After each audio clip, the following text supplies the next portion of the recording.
For as much time as we spend sleeping and dreaming, and as long as we've studied both, they largely remain ever mysterious, their exact function and purpose elusive.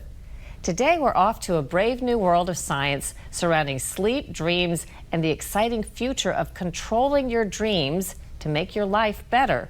Dream engineering. Rachel Rader is getting wired for sleep. The ones on the back of the head are the hardest. She's about to go lights out as part of an experiment.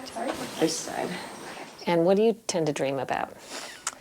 Usually beautiful scenery. Yeah, it's always just like really gorgeous, like really nice scenery. I'm flying around, looking at it, sometimes taking pictures. Nice. Yeah. Pleasant dream. Thank you.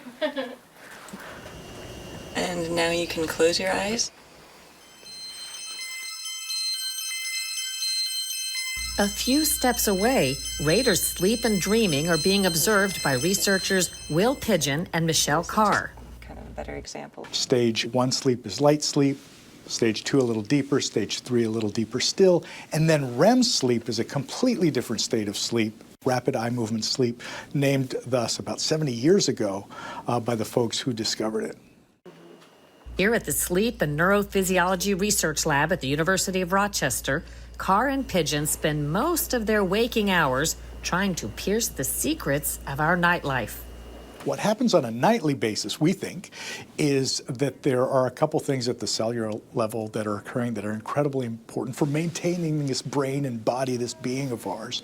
So one of them is to clear junk from out of our neurons, our brain cells, that accumulate during the prior waking hours.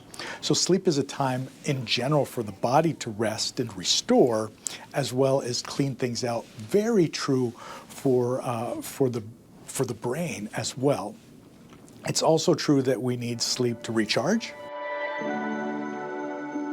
Far less, they say, is known about dreaming, a relatively newer side of sleep science. What are some of the most universal common themes you've seen in dreams? Bad dream themes like teeth falling out or out of control cars, natural disasters, tidal waves, fires, earthquakes. Some positive dreams that seem to be recurring. Finding money is a recurring positive theme. Another one is being in your house or in a place that you know and finding a room that you never knew existed. That's a really positive dream experience. To me, but it's a haunted room. Oh. It's a really scary room. That's not a good experience. But yeah, it's a common one, and it's kind of bizarre that happens, that so many people would dream about finding an unknown room in their house. Well, they're naked sex dreams, right? So if you're 17 I don't know, years old, are there?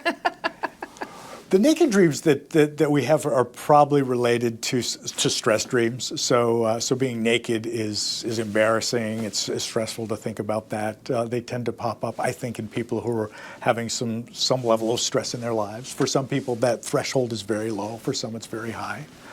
What are the rules of dreams? Like, I've heard you don't die in your dreams. I did die once. Yeah, I've died. But what are some of the rules? Yeah, it does seem like dreams are bizarre when we compare them to the waking world. Like, the laws of physics aren't necessarily the same in the dreaming world. Do a lot of people fly? A lot of people fly in their dreams. It's one of the most positive dream experiences, and it's universal. People report that. Although there's variation in how people fly. Some people like swim through the air, or some people just Superman. So the dream world just has its own set of physiological rules and everything, it seems like. Yeah, when we say dreams are bizarre, there are certain patterns of bizarreness that seem to repeat. So I'll be in a house, it doesn't look anything like my house, and yet in my dream, I know it's my house. Or you're looking at someone who doesn't look anything like your mother, but you know it's your mother in the dream. So that's one type of bizarreness. And another thing is there's these discontinuities, like these changes that will happen. So you're looking and talking to a friend, and then it suddenly turns into the president, and you don't even think twice about it. Yeah, so why do we dream? One, some memory consolidation, rehearsal of memories, improving the memory system in some way. And that secondly, there's something about emotion regulation that occurs during dreaming, that it can improve regulation of emotions in some way if it's functioning properly. To the first point, the learning element, that's why Rachel Rader is here. Prior to her nap, as seen here, she was asked to study sign language to see if her recall will improve after sleep and dreaming. This is a very typical protocol in sleep research, is looking at how sleep, and in my case, how dreams are related to learning. There's also emerging research on a very special type of dream. What is a lucid dream? So a lucid dream is when you become aware of the fact that you're dreaming while you're still asleep and in the dream. And eventually you can start to have control of actual things in the environment. Like you can say, I want to go through a portal, and in the next room I want to be in like Paris or something like that. And it doesn't just show up exactly like the waking world, of course. It's still very creative, but you start to have some level of agency over what you're doing in the dream and what your dream environment is starting to look like. You're talking about dreams? Which brings us to the emerging science of dream engineering, the plot of the 2010 science fiction film Inception.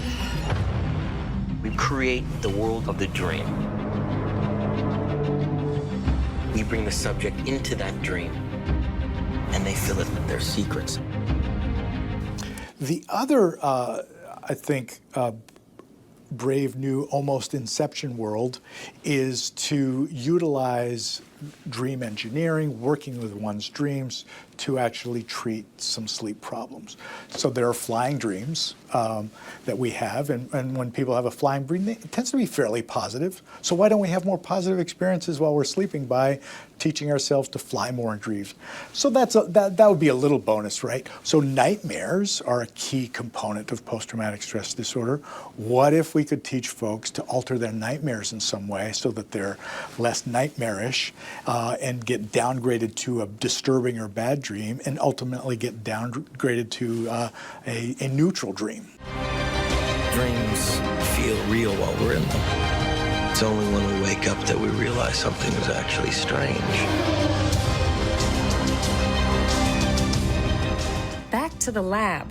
When Rachel Rader awoke after her experimental nap, Carr tested her sign language recall. It had improved, reflecting the findings among other test subjects and opening the window into sleep secrets a tiny crack. I think the more attention we pay to dreaming, I think we start treating each other better because we recognize that we're all humans with our own like hopes and fears, and it brings us all together. It's a little cheesy, but I really believe that. The researchers say you can teach yourself to recognize when you're actually in a dream and start learning how to control the content.